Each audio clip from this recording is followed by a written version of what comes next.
Hello doctors, welcome back to Job Studies Made Fun. I'm Dr. Aishwarya Mukal and this is your second part for previous year images of pediatrics. So the first topic we'll encounter today is congenital abnormalities.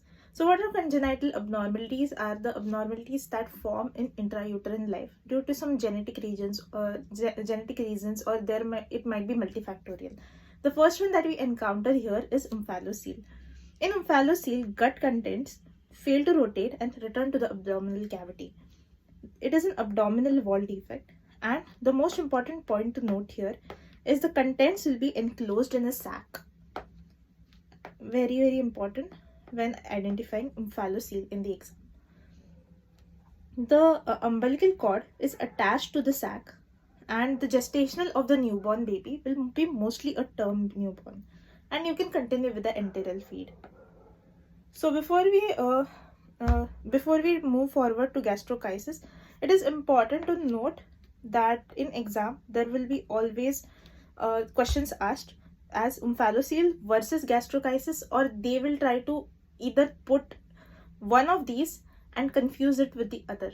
So you have to be very thorough with what are the clinical features and what are the different points related to omphalocele as well as gastrochisis.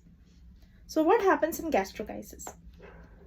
In gastrochisis, it is also again a fetal abdominal wall defect. The sac, however, is never present.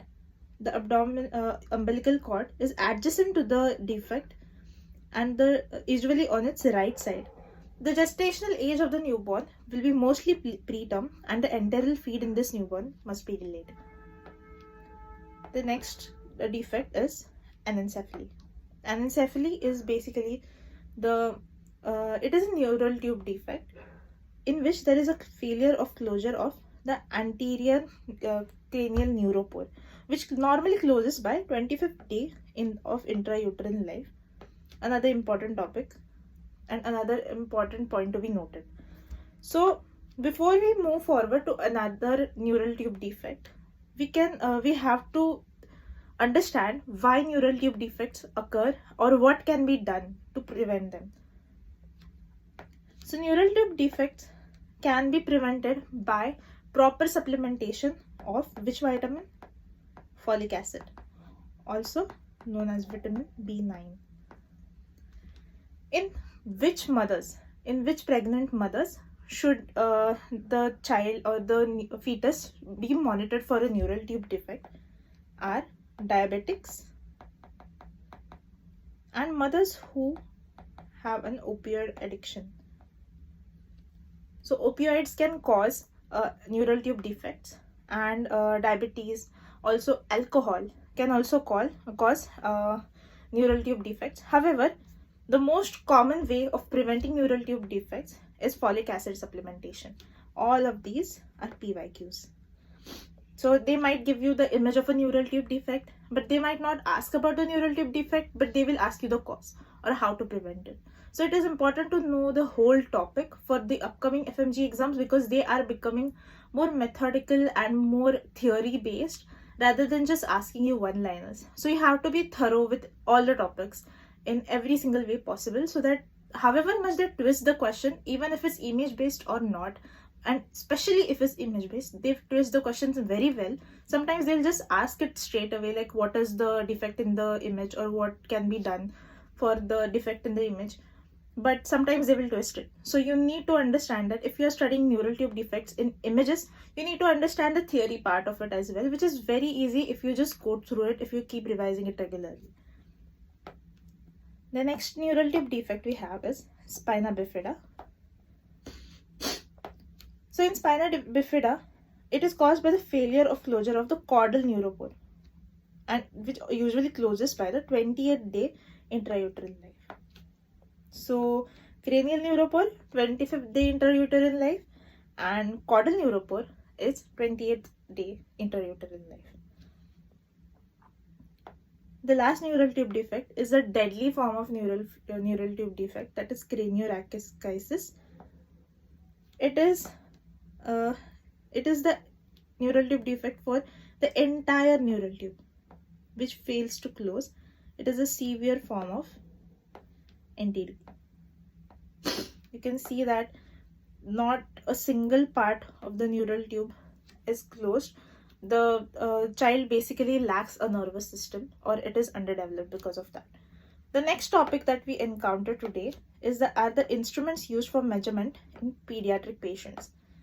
The first one we encountered is Shakir's tape.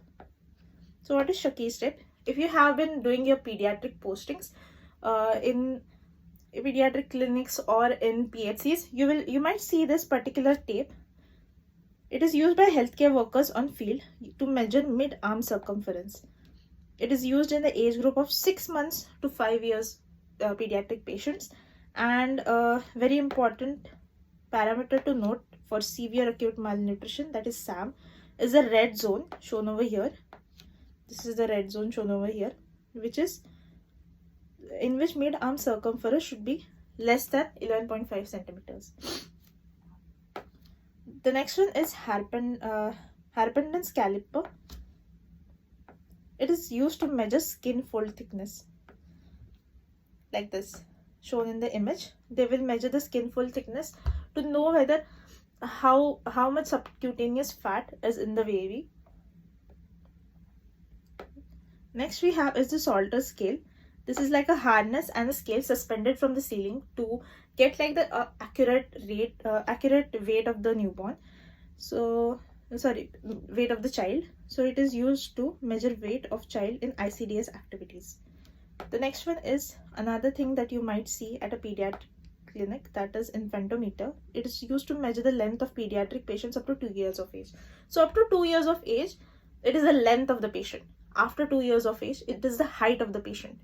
Very important point. It can be very confusing. They might not give the age of the infant.